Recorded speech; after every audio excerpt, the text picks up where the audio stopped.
Kind of where did the idea come from? Well, we wanted to do something. Typically, in a typical year, we will have any number of law enforcement memorial services. You're not going to use that one, I'm sure. So these services will be, usually for us, it's in the form of a luncheon that we have, where we read off the names of the fallen in our organizations. There also is a larger ceremony that is down at the state capitol for law enforcement officers that are all killed in the line of duty in Minnesota. And of course in Washington, D.C., there typically is there is every year an event for law enforcement officers that have been killed nationwide. And so there is a number of different events that we will participate in annually. But of course, due to COVID-19 this year, all of those have been canceled. And so the idea came as, how do we recognize our fallen brothers and sisters, those heroes who have served as law enforcement officers? And originally we thought best to do that by having a procession. That way we can maintain be safe, but yet at the same time do something to honor those who have given the ultimate sacrifice. Okay, and then ultimately, we were going to do just our agency, and Ingrid had a great idea that we should include others, and so, I think we're at, 40? Do you know? 31 agencies that we know of. Yeah. But certainly over 100 cars. Yeah.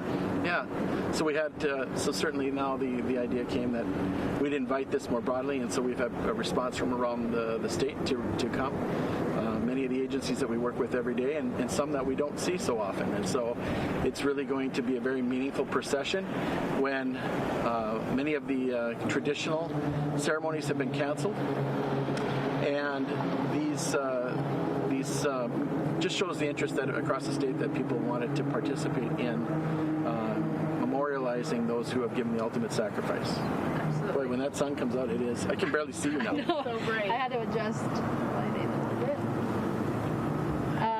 So why is it so important to honor them this way? I mean, the procession that you guys are having tonight. Again, we have traditional ceremonies. Those ceremonies were canceled. There is a virtual ceremony tonight at 7 o'clock from Lima, the law enforcement memorial group in Minnesota. And so, boy, my eyes feel like they're not even open right now. She's just not streaming this, is she? No. Good. Right? I'm not streaming it live. I'm just rolling on it for... Yeah. No, that's fine. I mean, it's just... I usually ask that question before I come, but... Yeah. So there are traditionally there's those ceremonies, and this was an opportunity for us to really show to honor our fallen, and yet to do it safely in this environment. So you typically have ceremonies, I guess. Is this like one of the first processions you guys are holding due to COVID? This is the first procession we've ever done, and we looked statewide, and really there wasn't a lot of activities. There were no formal ceremonies other than the online or the virtual version by Lima tonight. And so we wanted to really do something that would maintain our safety, but also really acknowledge the sacrifice of those who have fallen in the line of duty. Okay, so you estimated about roughly over 100 cars from around the state of police officers. Yeah, with our agency involved, close to 100 vehicles. 100 squad cars will be involved tonight. So why is this important for you to do? Is this, what personally, in your opinion? Yeah, so for me, there's really kind of four things that I look at and why this is so important. Is that, we have law enforcement officers that go to work every day. And just by virtue of coming to work, they know that they will be put in harm's way and in danger.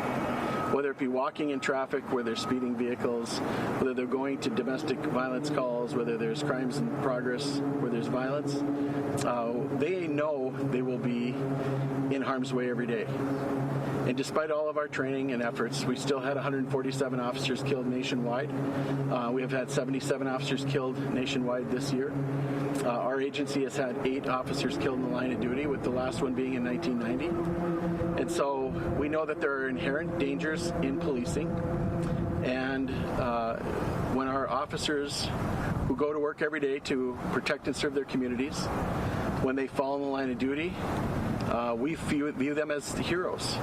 And this is an opportunity for us every year to consider their sacrifice. We also look at the sacrifices of their family members. Their sudden and tragic loss of life will carry on for generations, and acknowledging those family and friends that are carrying on after they're gone. It also is a way for us to celebrate the importance of law enforcement has in our communities, to maintain that social contract with our communities, keep people safe. And so it's important for us to acknowledge our everyday heroes who go to work in this field, that put themselves in harm's way.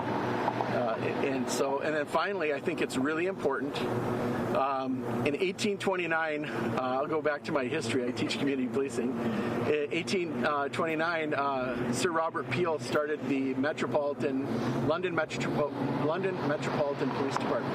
And one of the things he said is, the people are the police and the police are the people. And so we know that the strength of our organization is always going to be our community. And so this is an opportunity for our community to support us, to help us do our work. We know that their eyes and ears are a force multiplier that help us keep safe communities. It's about partnerships and show their appreciation. And so really this is also an opportunity for the community to show their support of law enforcement as well.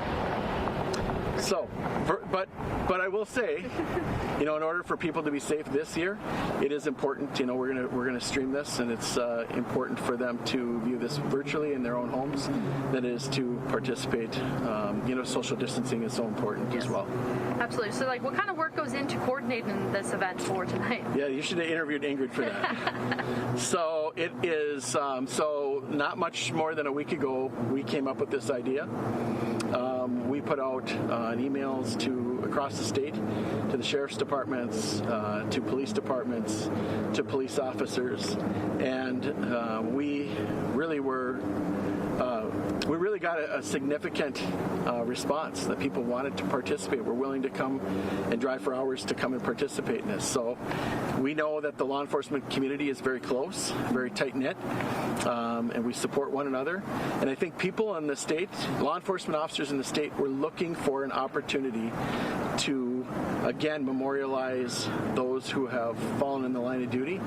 And we provided them that opportunity to come and to participate in this. And so I think very grateful that we were going to play a host. And we're very grateful for them to come to our city. We think it will be really a spectacular event with the aerial lift bridge lit blue. We think it will be really a meaningful and memorable experience for us to really honor our fallen brothers and sisters in law enforcement. Absolutely. Any final comments? No, I think I covered it. Did I cover everything you wanted me to say? Or? Yeah, I think the most important message is maybe if you could go over again where they can find the live stream.